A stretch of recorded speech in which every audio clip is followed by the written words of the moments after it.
I flew here from New York through a storm. And if you've ever been on a plane in a storm, you know how stressed everyone gets. But there was this incredible source of joy in the back that melted even the most stressed traveler. And it was a baby. Because babies, they're these incredible sources of joy. But why don't we experience now that same joy we did when we were babies? How do we lose that joy? And more importantly, how do we get it back? Obviously, this is a talk about joy and how we can have more of it. But this question, how can we have more joy? It begs the underlying question, why aren't we joyful now? And so we'll go on a journey of 3 parts, and we'll look at what stops our joy, what solves for joy, and what scales joy. And you might think that the person giving a talk about joy, they have to be joyful, right? That's a prerequisite. And if you walked into my bedroom and you saw this hat that I have that says best day ever, and it's next to the notebook and the napkins and the t-shirt and all of this like best day ever spirit wear, you would say that person is joyful. But 3 years ago, at the depths of my personal darkness, joy was not a word in my vocabulary. I had filled out a transfer application to leave the University of Michigan, and I was talking about wanting to leave my life. And my parents, they were so scared. And they drove down from our hometown every other day to come check on me. And so how do you get from there to here? And that is the process we'll look at today in hopes that you can do it too. And so our first question is, what stops joy? And I believe that there are 2. The way that our brain has evolved and the way that we are environmentally conditioned, right? The way that our workplace and our college and our family, they expect us to behave. But before we begin, I want to give you this disclaimer. This isn't this self-help, you should be happy talk, because it's natural to not be joyful all the time. You're not a bad person if you're not joyful all the time. Think about our prehistoric ancestors, right? Every day was a struggle for survival. They weren't going to be walking around noticing, what a beautiful flower. They're looking for that tiger amongst the leaves. They were acutely able to notice what was wrong, and that's what made them survive. In our brain, it has evolved to some extent, but it is largely the same. And how negative is this brain of ours? Rick Hansen, neuropsychologist, he's found that the amygdala, the stress center of the brain, it uses 2/3 of its neurons to detect negativity and immediately store it into your long-term memory.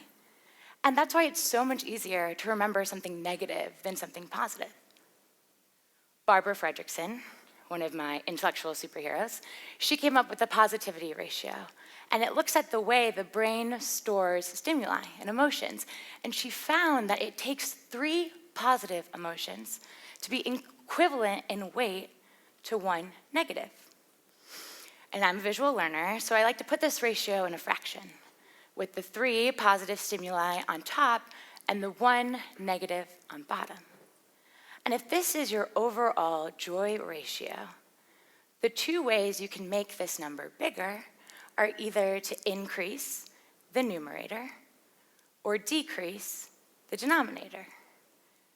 And that leads us into our next joy stopper, the way that our environment conditions us. Because I feel that we have this idea that we need to suffer to earn our joy. This mindset, it tells us, work hard and then play hard. It says, grind for the weekend. It says, if I suffer through this major I hate or this job I don't really love, then maybe one day I will be worthy of being joyful. And in my own experience, I have always struggled with worthiness. in high school and in college, I set these expectations for myself based on this highlight reel I saw my peers having. And I thought there was a certain way I needed my grades and my body and my career prospects to look, and I didn't want anything different. In other words, I became a perfectionist, and I was seeking this unattainable zero in this denominator of the joy ratio. I didn't want anything other than what I thought I needed. And if you know much about fractions, you know that the smaller the number becomes, the bigger the overall number is.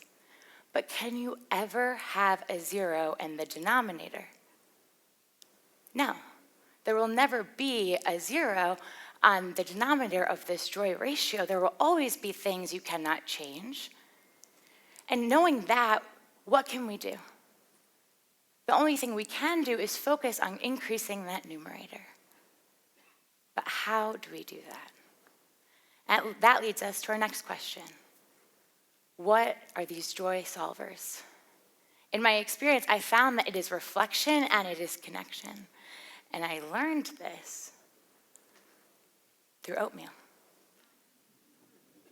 And there's something I haven't disclosed to you yet, but I have a blog about oatmeal. And it's called Oats and Woes. And stranger than that, there are 10,000 people that initially followed this blog when it was just pictures of oatmeal. When I was a sophomore here, people started to message me, and they said, "Sarah, will you make me a bowl of oatmeal?" But see, at this point in my sophomore year, I was at the deepest depth of darkness. I had stopped going to class. I had isolated myself from my friends. My perfectionism had manifested into a severe eating disorder. And at one point, I told my mom that I did not see a purpose for being alive. And my darkness, it was suffocating me, and I did not know how to get out. But one week, I carved out 30 minutes to make someone a bowl of oatmeal. And they showed up to the front door of my sorority house. They said, "Are you Oats and Woes?" I said, "Yeah." And that initial awkwardness, because it was awkward, it melted when I handed them that first bowl of oatmeal. And we sat there and we chatted, we lingered, and they left. And when I thought about that week, that was what I remembered, as the one time I had felt good. Because in making someone that bowl of oatmeal, it made me feel useful. And so when the next person asked, "Hey, can you make me a bowl of oatmeal?" I said, "Yes." I said, "Yes," again. Because what I realized, and that sitting with that person, even though I was failing all of my self-imposed metrics of success, being with them and being able to do something for them, it made me feel seen, it made me feel heard, and it made me feel like I mattered to someone. So then I began to wonder, what would my life look like if I began to focus on this input of joy instead of the outcome of the job I wanted or the grades or, all of these things we think we need to have? So I wondered what would happen. And then I looked about myself and in the organizations I was already in, and I saw that there was people already doing it. And I called them the joy soldiers. And so what is a joy soldier? It's the person in an organization, a boots on the ground member like you or I without title, that does what they can in their interactions with other people to make them feel good, to lift them up, be it through compassion or really listening to them. Because the most incredible tool of a joy soldier, it's not this grandiose act of kindness, but rather how you make that person feel. And so maybe this definition, it calls someone into your mind.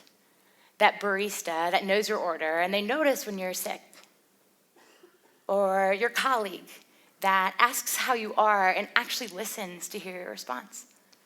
Or the person who does your hair and is able to keep all of the intricacies of your personal life and your romantic escapades straight, and it makes you feel like someone listens to you. And so beneath this Joy Soldier Manifesto, it is anchored in connection and reflection. And connection to others is so important because when you are talking to someone and you are in one of those magical conversations where you are in flow, right? You have no idea what time it is. You don't need this external validator telling you that they're worthy. You don't care what your title is at work or what their salary is. You know that they are worthy, right? Because you're the way that you are with them. And as I started to connect to other people, I realized the importance of also connecting to myself.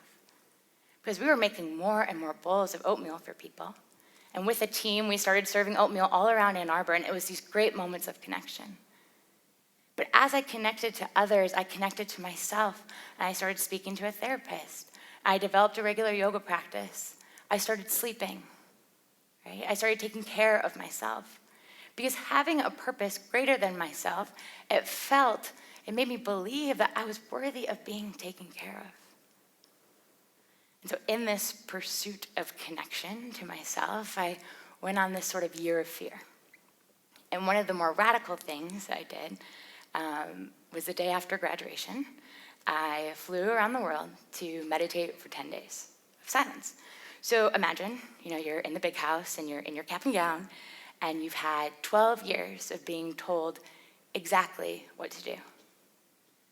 And then you hand over your passport and your phone to sit for 10 days with no stimuli, no eye contact, no technology, no exercise, no movement, no reading, no writing, to just sit with yourself.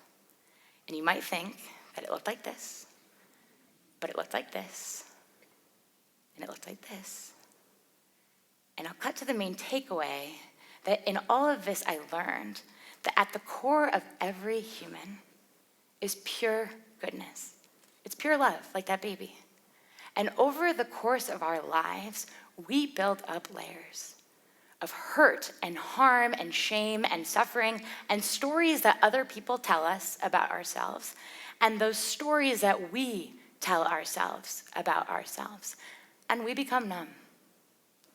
And it is up to us to figure out how we can begin to strip back those layers and return to yourself.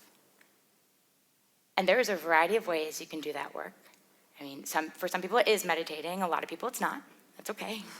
Maybe it's exercise, maybe it's music, maybe it's fixing cars, maybe it's driving around with the windows down at night. Whatever brings you back to yourself. And as I began to connect to myself, I realized the value of reflection.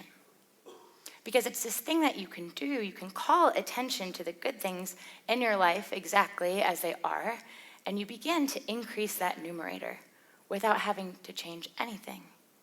And I began to intentionally design my days for these moments of reflection. I have a reminder in my work calendar. It's a private appointment. It says, what are 3 good things that are happening right now? I have a Google Doc where I write my wins of the day. And this term, wins of the day, it's become part of the vernacular, from my parents and my friends. We ask each other, what was your win of the day? Whatever you can do to help others start to lean into that light. So maybe you're thinking, Sarah, that's amazing. You make oatmeal and you meditate, but I live in the real world. What does this have to do for me? And I have a confession. I no longer make people oatmeal. I'm a financial analyst at an investment bank on Wall Street. So what does joy look like in the workplace? Or here in the classrooms, or as a business owner? I can share a story with you about a joy soldier I met on my 2nd day in New York. She's the owner of the yoga studio I started going to. And I showed up one day, and I realized that I had forgotten a sports bra, which is an essential article of clothing for a yoga class. And I walked up, to just pay for the $80 sports bra, which was, 8 to 10 meals. And I go to pay for it, and she looks at me. She reaches down, and she pulls from her own bag her own sports bra. She says, here, take this. You don't have to buy that. Go take class. And when I think about it, what astounds me, it was just this simple moment of pure generosity. There was nothing I could do for her. And she had no attachment to the outcome. And in that moment, she prioritized connection over profit generation. And so what does joy look like there? And if I think back, right, to my time here at school, I also knew another joy soldier. I was in a bunch of classes with my boyfriend, and I watched how every presenter, they would always present to him. It didn't matter where he was in the classroom. They were just always presenting to him, and I could not understand why. And then I started to look at him, and he does this thing where he just beams, it's like Iron Man. It's like, I am here, and he's probably doing it right now. And it makes you feel like you are the most important person in the world. And there's no cost to doing that. And so now in the workforce myself, I ask myself, I take on this joy soldier mindset, and I ask, how can I make this person feel better after this interaction than when we first started talking? And so maybe your thought now is, awesome, Sarah, you're joyful, and that person that you talk to is joyful, but I don't know if you watch the news, but there's a lot of suffering in this world. And I want to share this with you, that there's ways to make this scale and ways for it to stick. I learned, once I read, that in the course of a day, we talk to 27 people on average. And in each of those interactions, we have 3 choices. We can diminish that person's energy, we can keep them neutral, or we can lift them up. And in something as simple as sincerely thanking your Uber driver or flipping your phone over when your friend is talking to you, you can change the trajectory of that person's day. And you give them the power to lift up one of the 27 people that they will interact with. And so on, and so on, and it grows, this exponential contagion. And to that question, does it really matter how we treat each other? It does. And I know that we have painted this really dark picture of our brain, right? It is naturally negatively primed, but it also has this incredible ability. And it is the ability to continue to adapt to what we routinely do, even through adulthood. And this ability, it's called neuroplasticity, the ability of the brain to form new neural connections. And so it's like you've walked this path your whole life, and you decide one day to begin walking a new path. And it's going to take effort, those first couple times, but eventually that path will become worn, and it will become your main path. You can rebuild your brain to start noticing what is going well. So we asked a lot of questions, and it may appear, we got some answers. But this is a practice. Even though I know in my heart of hearts, right, reflection and connection, they bring joy, that does not mean that 1, I'm joyful all the time, or 2, every person I interact with is not joyful because of me. But I have this toolkit, of reflection and connection. And when I'm feeling like a failure at work, or I'm feeling really disconnected, I can ask myself, how can I connect with someone? Or what do I need right now to connect to myself? Or if I'm feeling, really discontent, and there's no reason, it's just one of those inexplicable days where you just feel crummy, I ask myself, how can I reflect? Right? How can I call attention to the things that are going well and begin to flip that ratio for myself? And I want to check in, because I understand how this could feel. It's a girl with a wellness blog, and she likes oatmeal and yoga, and she's telling you, be joyful. But what I hope you hear is that being a joy soldier, it doesn't mean that you force people to be joyful or that you force yourself to be joyful. It means that we have the ability to hold space for people, to make them feel heard and seen. And you can lift yourself up and lift those up around you. And I share this with you because reflection and connection, it gave me a series of best day evers that I never imagined would be accessible to me. And this Joy Soldier Manifesto, it began honestly as a way to articulate and justify that my priorities had shifted. And it became the purpose that gave my parents their daughter back. And it has become a call to action. And so I urge you to begin to plant these tiny seeds of reflection and connection with no attachment to the outcome. and watch how that garden grows for you. All it takes is the courage to begin. Because anyone, at any moment in their lives, in their 10s and their 20s and 60s and 80s, you can begin to rebuild your brain for joy. As you connect and you reflect and you dig deep to start with joy.